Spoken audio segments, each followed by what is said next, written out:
se dit beaucoup de choses sur cette affaire.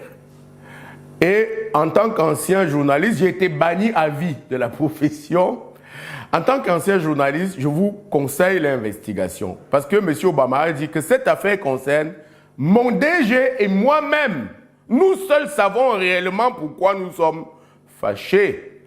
J'ai simplement vu hier que cette télévision-là a pris le directeur général de la Sûreté nationale et l'a lynché complètement au cours d'une émission. C'est-à-dire que au sein de la communauté Betty, il y a un problème qui, me semble-t-il, est un problème de succession à M. Biya. Disons les choses très froidement. Le livre qu'on accuse le jeune Obama d'avoir écrit, eh bien, parle de succession. Relisez entre les lignes et voyez de quoi il s'agit. Bangui peut être une place forte pour un mouvement de guérilla qui évoluerait vers Yaoundé.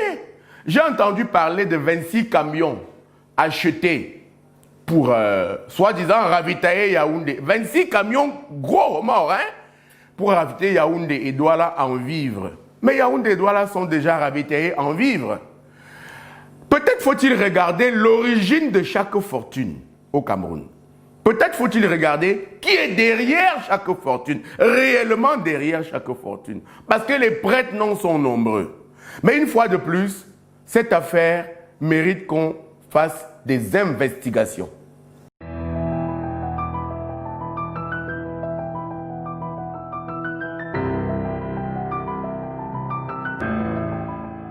Vous parlez là du gré à gré. Et je voulais vous dire en exclusivité que oui, il y a des tractations. Oui, il y a eu des réflexions. Oui, il y a une commission pour parler du gré à gré.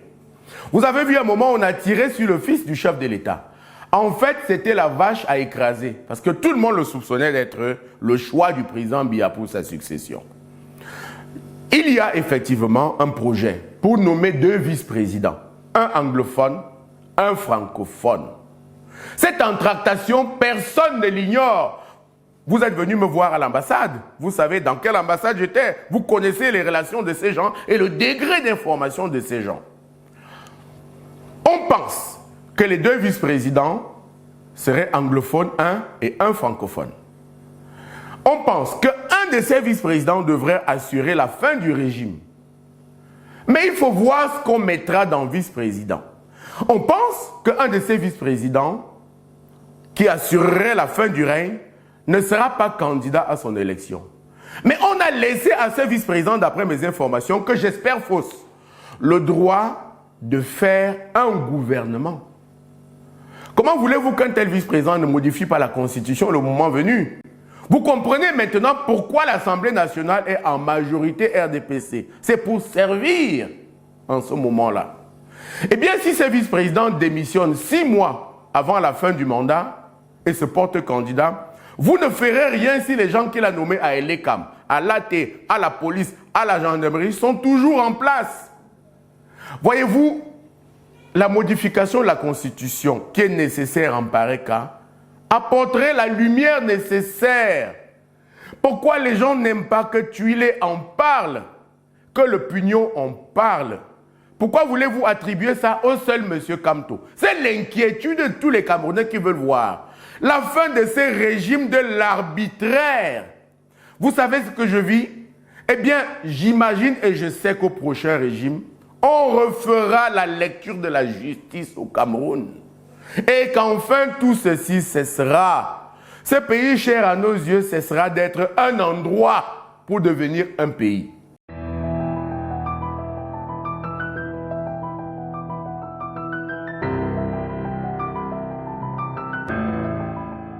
Le long règne du président Biya va s'achever dans le sang. Il y aura des règlements de compte. Je ne vous le cache pas.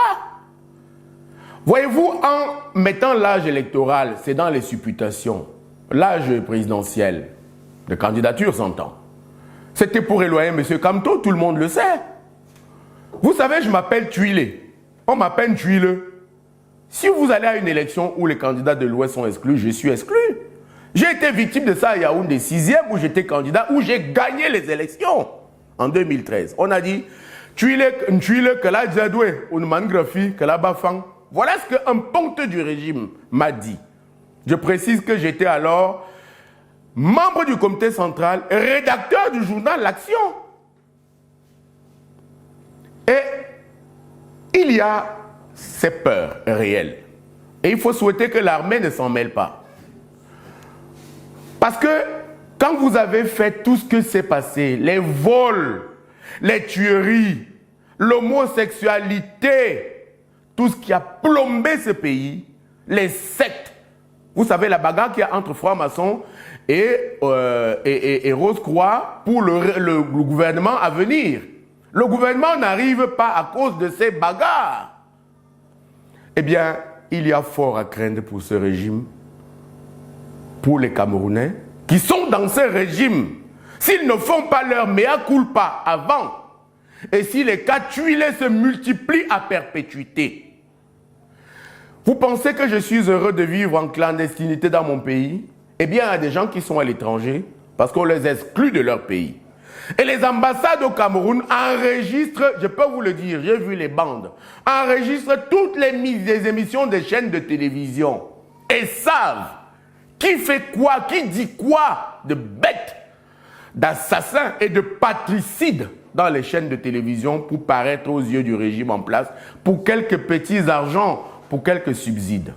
Vous m'avez demandé le mot de la fin. Oui, il est que je remets mon sort entre les mains de Dieu. Je serai sans doute en prison le 4 août ou demain, si je n'ai pas réussi à réunir les 2 100 000, d'abord 900 000 à payer impérativement avant vendredi. Et je profite pour remercier tous ceux qui m'assistent.